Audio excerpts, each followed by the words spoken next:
Until I was 8 years old. The first. Oh, wow. No, I lived with these different. There was one stranger. Look into my eyes. Now, what do you see? There's a little black thing in the middle of a little green thing in the middle of a white thing. I can see myself. Haruki. Hello. Can't you see yourself making the supreme sacrifice for your friend? All I can see is you trying to talk me out of my good look charm. Never? Never. And sometimes you really had to bite your lip to keep... Lie detector should prove conclusively that I had nothing to do with the notes. Yes, exactly. Gilligan's Island was filmed on a paradise. No, not really. What looked carefree hid conditions that shouldn't have existed on a comedy set. Objects that caused reactions no one expected, scenes that went wrong and were never discussed, episodes that quietly vanished, and a decision made behind closed doors that erased the ending entirely. Number 50. The lagoon was a concrete tank. Now finish up that job and stop eating that shellac. That tropical lagoon wasn't in the Pacific. It wasn't even outdoors. The whole thing was a shallow concrete tank on stage 2 at CBS Studio Center. The water was barely 4 feet deep. Actors crouched to look submerged. The palm trees were plastic. The sand was imported. Stage lights ran so hot the water steamed on cool mornings. Every shot of paradise was manufactured 50 feet from a parking lot. And once it turned, it stayed that way. Number 49. The lagoon turned into a swamp. You should abandon ship. It's too late. It's already abandoned. The studio couldn't chlorinate the lagoon. Chlorine would have turned the actor's skin red on camera. So the water just sat there, week after week. By mid-season, it had turned murky and foul. Algae coated the walls. The smell hit you the moment you walked onto the stage. Wardrobe washed costumes immediately because the odor clung to fabric. Medical staff monitored for skin infections. And that's when the set started creating problems nobody could hide. Number 48. The freeway kept ruining takes. Excellency. Every time they filmed outdoor dialogue, a nearby freeway stopped production. The Ventura Freeway ran close enough that traffic noise bled into audio constantly. Directors paused mid-scene whenever trucks rumbled past. Actors stood in the heat waiting, sweat pooling under costumes while the sun beat down. Some days, crews waited 15 minutes between usable takes. Overtime costs climbed. They were pretending to be stranded while 18-wheelers roared 200 yards away, and that was just the audio problem. Number 47. The remote island was shot somewhere else. Those beautiful establishing shots of the island, they weren't connected to the actual set. The opening aerial footage came from completely different locations, stock shots filmed without the cast. Some came from Hawaii, others from Malibu. Editors cut between real tropical footage and the fake studio lagoon, hoping you wouldn't notice. If you watch closely, the island changes shape between episodes. Once you see it, you can't unsee it. And what happened next is where the set stopped being harmless. Number 46. The coconut cream pies were shaving cream. Those famous coconut cream pies? Not one contained actual cream. Props used shaving cream because it held its shape under hot lights. Real whipped cream melted within minutes. Every pie that hit someone's face was shaving foam mixed with thickening agents. The taste was bitter and chemical. Actors learned to clamp their lips before impact. Getting it in your eyes stung for hours. And one cast member discovered the formula was more than just unpleasant. Number 45. Bob Denver was allergic to the coconut props.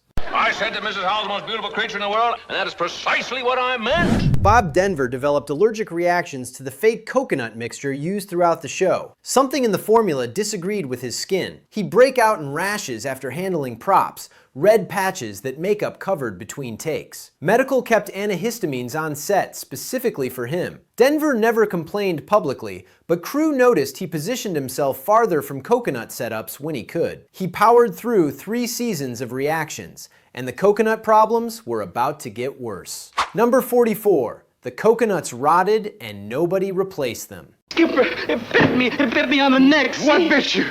It was dark. The prop coconuts were recycled episode after episode until they decomposed. Budget constraints meant they couldn't be replaced regularly. By year 3, some had started to smell. Sour and earthy, crew said, noticeable the moment you picked one up. The shells had absorbed moisture, sweat, and food products smeared on for gags. Prop handlers wore gloves during setup. Some coconuts were spray painted to hide discoloration. They were rotting on camera. And soon, it wasn't just props falling apart. Number 43, Gilligan's wedding ring slipped into shots. There's all kinds of attachments. Hey, Gilligan. A screwdriver and a can of... Never mind, Gilligan. Bob Denver was married during the show's run, and his wedding ring appears in multiple episodes. Gilligan was supposed to be single, marooned and alone, but Denver forgot to remove his ring before shooting. You can spot it in at least a dozen episodes, visible in close-ups during rope tying and cooking scenes. Continuity flagged some instances, but reshoots weren't always possible. They let it air and hoped audiences wouldn't notice. And that wasn't the only mistake hiding in plain sight. Number 42, studio buildings appear in background shots. Hot soup. No. Dear, is it starve a cold and feed a... Look at certain wide shots and you'll see CBS studio buildings in the background. The backlot wasn't isolated. It was surrounded by production facilities, visible through gaps in the fake foliage. In several episodes, corners of these structures peek in the frame. One shot captures what appears to be the Los Angeles skyline through the trees. Editors flagged the issues, but some aired anyway. A deserted Pacific island with California architecture peeking through. And the visible mistakes kept coming. Number 41, wires and props are visible throughout. How are your feet, Gilligan? I don't know, Skipper. Wires, clamps, hoses, and equipment appear in multiple episodes if you know where to look. The special effects were done practically, with physical rigs that sometimes caught the light. Fishing line holding up props glints in several dream sequences. Hose fittings appear at the lagoon's edge. Metal clamps securing palm fronds show up in outdoor scenes. They were cranking out episodes too fast to catch everything. But what came before the show even aired was stranger still. Number 40. The original pilot had a different cast.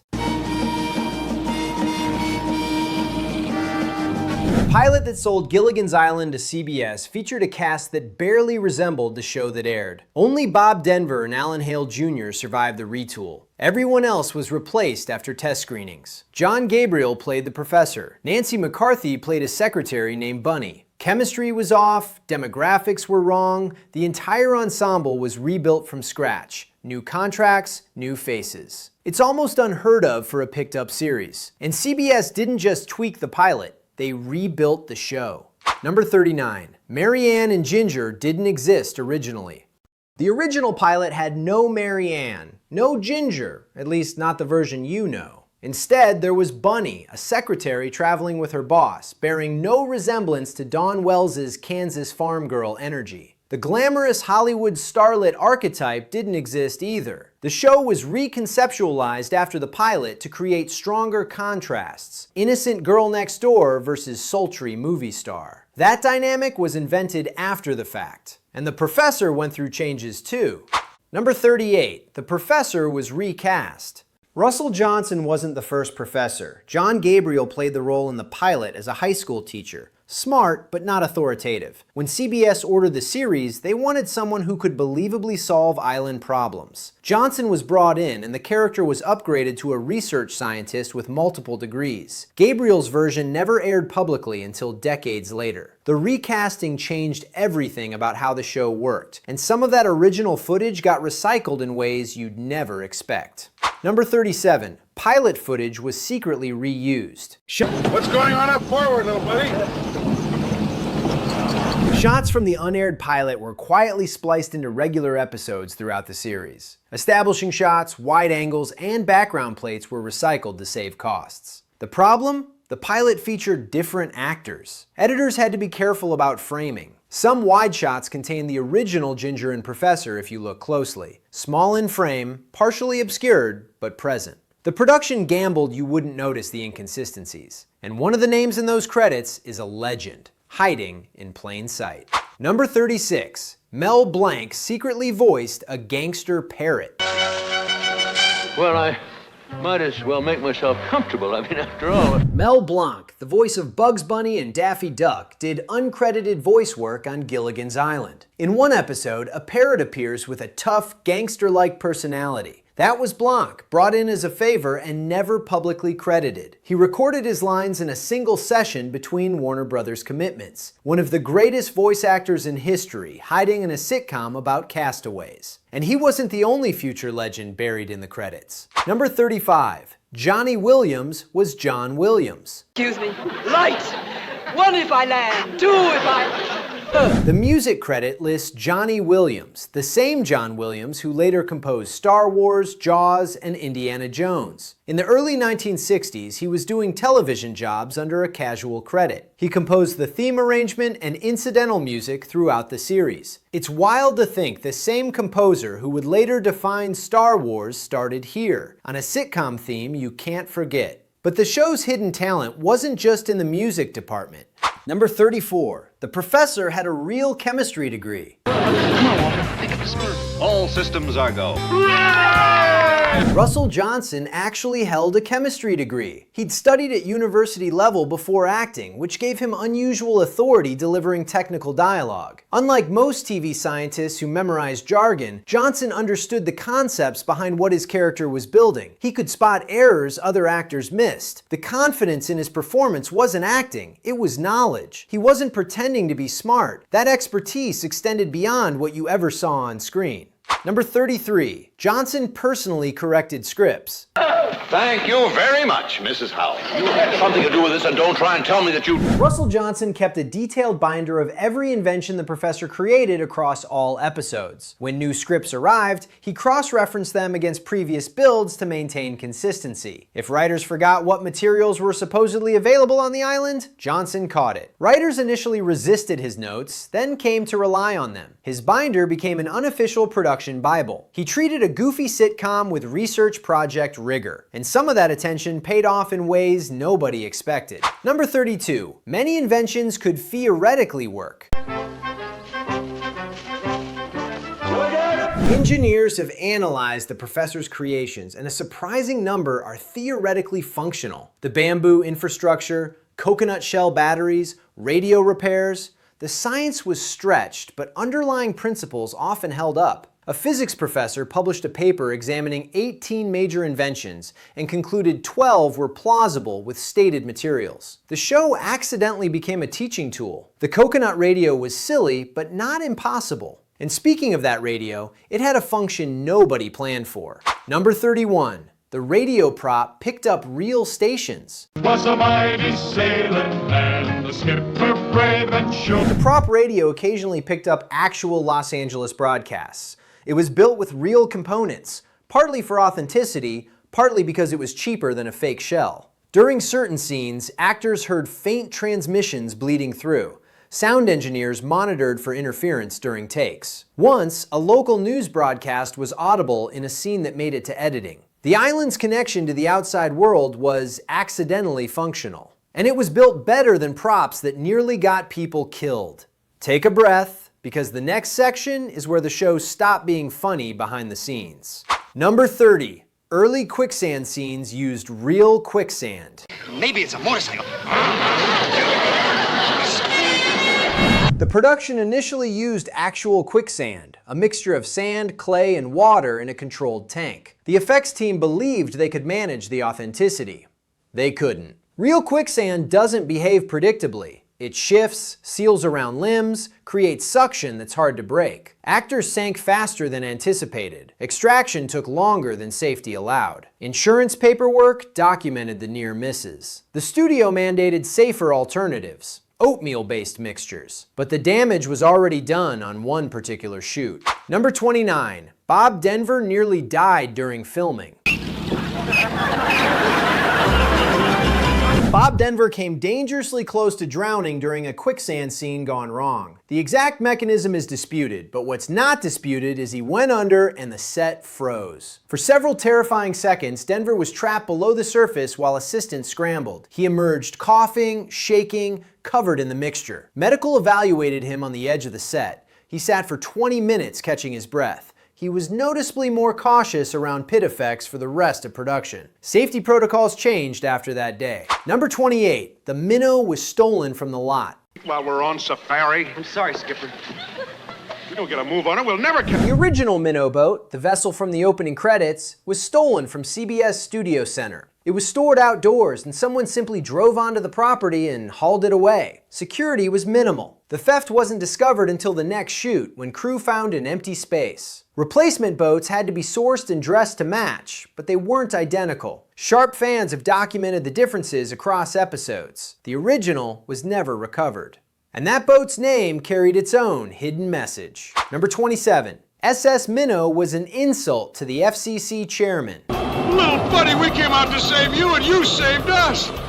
The boat was named after Newton Minnow, FCC chairman. It wasn't a tribute, it was a deliberate jab. Minnow had called television a vast wasteland in 1961. Creator Sherwood Schwartz named the shipwrecked vessel after him as pointed commentary. The Minnow was doomed. It ran aground. It stranded its passengers. Minnow learned of the joke and took it with humor, but the network never acknowledged the dig publicly. The show's origins contained even darker concepts. Number 26. An early concept made it a nuclear test site. One early pitch placed the castaways on an island contaminated by nuclear testing. The concept was darker, satirical commentary on Cold War paranoia. Characters would encounter radiation hazards and abandoned military equipment. Sherwood Schwartz's original vision included Geiger counters and fallout signs. CBS rejected this immediately. They wanted escapism, not anxiety. Schwartz removed all nuclear references, but traces survived in production documents. And some of those props were actually built.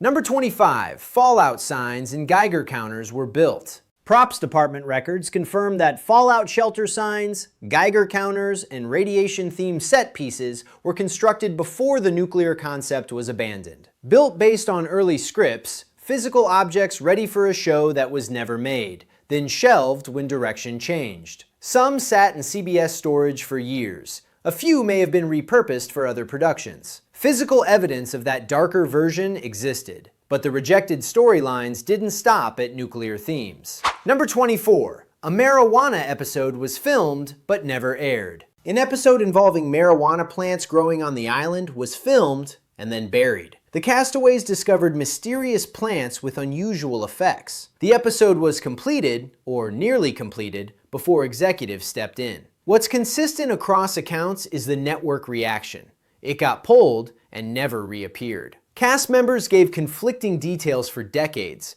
but nobody disputed that CBS killed it. Some material got destroyed even more thoroughly. Number 23. A nude scene was shot, destroyed, and burned. A dream sequence involving implied nudity was filmed, then destroyed by the studio. The scene pushed boundaries that made CBS uncomfortable. What multiple sources agree on, the film was physically pulled from editing, and the network's legal department mandated its destruction. Whether it was burned, as some crew claimed, or simply erased, no copies have ever surfaced. No stills, no bootlegs, no private collections. The network made sure of that. Number 22. Laugh track usage led to a legal settlement. A dispute over laugh track usage resulted in a settlement that was never publicly detailed. The specifics involved licensing or proprietary audio technology. The exact terms stayed confidential. What's confirmed? Paperwork was signed, money changed hands, and the matter was resolved without litigation. Laugh tracks in the 1960s were owned properties, and using the wrong one created legal exposure. Gilligan's Island stumbled into this. Even artificial laughter came with a cost. Number 21. Mary Ann and the Professor were the rest. The original theme song didn't name Mary Ann or the Professor. They were lumped as the rest. An afterthought, while every other castaway got individual credits. The slight reflected their contract status. Lower pay, fewer privileges. The theme made the hierarchy explicit every week to 30 million viewers. Dawn Wells later admitted the dismissal stung more than she let on. Russell Johnson called it a weekly reminder of where we stood. Someone eventually decided to change it. Number 20. Bob Denver threatened his credit to fix it. Bob Denver leveraged his billing to get Wells and Johnson added to the theme song. He went to producers with a demand: add their names, or move his credit to the end alongside theirs. He'd rather share their diminished status than benefit from their exclusion. The move was risky. Denver was the show's star, but he did it anyway. The producers relented. Wells credited Denver with that change for the rest of her life. Not everyone on set felt such solidarity. Number 19. Tina Louise believed it was her star vehicle. Tina Louise signed on to Gilligan's Island believing it would showcase her talents. She was a film actress with legitimate credits who saw television as a step toward visibility. Her understanding? Ginger would be the show's glamorous focal point. That didn't happen. It became an ensemble where her role was one of 7. Louise felt misled by early promises. She grew distant from cast activities, rarely socialized during downtime. Years later, she still spoke about it with barely concealed frustration. Number 18. Louise feared typecasting, and she was right. Tina Louise spent decades being recognized exclusively as Ginger. The typecasting she feared materialized exactly as she predicted. Casting directors saw a comedic bombshell, not a serious actress. Film offers dried up. Her pre-show career, which demonstrated genuine dramatic range, became a footnote. She was Ginger to the public, and nothing shook it. She attended fewer reunions than any surviving member. When revival opportunities came, she made her position clear. Number 17. Louise refused to return for animated spin-offs. When animated Gilligan's Island versions were produced, Tina Louise declined to participate. She wouldn't voice Ginger, she wouldn't lend her likeness. She wanted nothing to do with the franchise she felt had limited her career. Production worked around her absence. Ginger still appeared, but was handled differently. Her refusal was conspicuous and widely noted. It wasn't bitterness for its own sake. It was self-preservation. One co-star stepped up to fill the gap. Number 16. Dawn Wells voiced both Ginger and Mary Ann. Dawn Wells performed voice work for both characters in the animated revivals. With Louise refusing, production needed someone who could handle both roles. Wells modified her voice for Ginger sequences, creating distinction while maintaining continuity. It was unusual, one actress voicing 2 characters defined by their contrast. Wells found it quietly amusing. She'd spent years compared unfavorably to Ginger. Now she literally was Ginger, and getting paid twice for it. Number 15. Natalie Schafer lied about her age. Natalie Schafer maintained a fictional age for the show's entire run. She shaved years off her birth date in interviews, press materials, and production documents. The deception was common for actresses of her era, but Schafer took it further, refusing to discuss her real age even with close friends. The truth emerged after her death when records revealed the discrepancy. She was significantly older than she ever admitted. And her secret wasn't the only one on set. Number 14. Schafer was older than her on-screen husband. Natalie Schafer was older than Jim Backus, who played her husband Thurston Howell III. The characters were written as similarly aged, but Schafer had several years on Backus in reality. Her careful age management concealed this from audiences and some crew. Makeup and wardrobe maintained the illusion of a matched pair. Whether Backus knew isn't clear. Schafer guarded the secret carefully. The show's business arrangements held even stranger surprises. Number 13. Dawn Wells negotiated a rare syndication clause. Dawn Wells secured contract payments from syndication, almost unheard of for a 1960s supporting actor. Most casts signed deals paying only for initial airings, with no participation in future revenue. Wells had the foresight to negotiate differently. When Gilligan's Island became one of TV's most rerun shows, that clause became enormously valuable. She received income for decades after it ended. Her business sense was sharp for the era. Most castmates weren't so fortunate. Number 12. Most cast received no residuals. The majority of the cast earned nothing from syndication. Their contracts entitled them only to original episode fees. When the show became a perpetual presence in afternoon reruns, generating millions year after year, those performers saw none of it. Bob Denver, Russell Johnson, Jim Backus, they watched their faces on televisions across America decade after decade, receiving nothing beyond their 1960s salaries. The industry eventually reformed. Too late for them. Number 11. The show was renewed for season 4. Gilligan's Island was officially renewed before it was canceled. CBS signed the paperwork. Writers developed storylines. Scripts were assigned. Cast members made life decisions. Some bought property near the studio, others turned down competing offers. The renewal wasn't tentative, it was confirmed. And then, without warning, everything changed. The way they found out would define how the cast felt about CBS for the rest of their lives. Number 10. The cast found out through trade papers. The actors learned their show was canceled by reading industry publications. CBS didn't call, producers didn't notify them. The news appeared in trade papers before anyone informed the people who'd made the show. Denver found out from a reporter calling for comment. Wells learned from her agent. Johnson heard it secondhand. They'd restructured their lives around the show's continuation, made financial commitments, and the network couldn't be bothered to pick up a phone. And when the reason finally came out, it made the insult worse. Number 9. The real reason. CBS needed to save Gunsmoke. Gilligan's Island was sacrificed to save Gunsmoke. CBS had a scheduling problem. Gunsmoke was struggling and executives wanted it preserved. Something had to go. Gilligan's Island was performing solidly, consistent audience, low cost, deserving its renewal. But Gunsmoke had history, prestige, and powerful supporters. A renewed show was unrenewed. Contracts were voided. Gunsmoke ran another 8 years. Gilligan's Island ended without a finale, without closure, without so much as a phone call.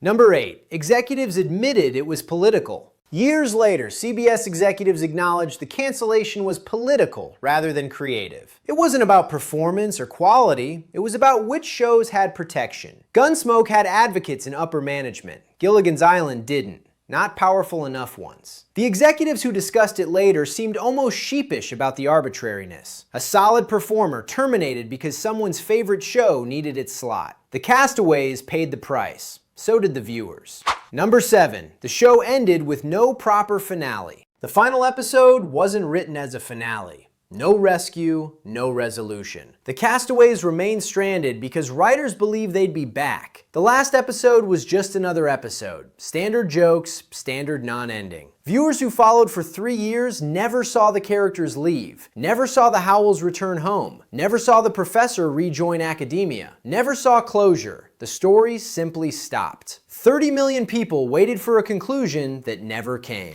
Number 6. Spin-offs failed to recreate the magic. Every attempt to revive Gilligan's Island failed. Made-for-TV movies brought the cast back, but chemistry felt forced. Stories lacked the original simplicity. Audiences watched from nostalgia, not engagement. The spark was gone. Whatever made those episodes work, the combination of cast, timing, cultural moment, proved impossible to replicate. The formula that sustained endless reruns couldn't generate new material worth watching, and the most direct copy collapsed immediately. Number 5. Dusty's Trail collapsed immediately. Sherwood Schwartz tried remaking the show as a Western called Dusty's Trail. Same premise, mismatched travelers stranded together, on a wagon train instead of an island. Bob Denver starred, playing essentially the same character. It lasted 1 season. Critics called it exactly what it was, an attempt to replicate Lightning. The jokes were familiar, the dynamics were familiar, but the freshness was gone. Schwartz proved his formula worked once, and couldn't work twice.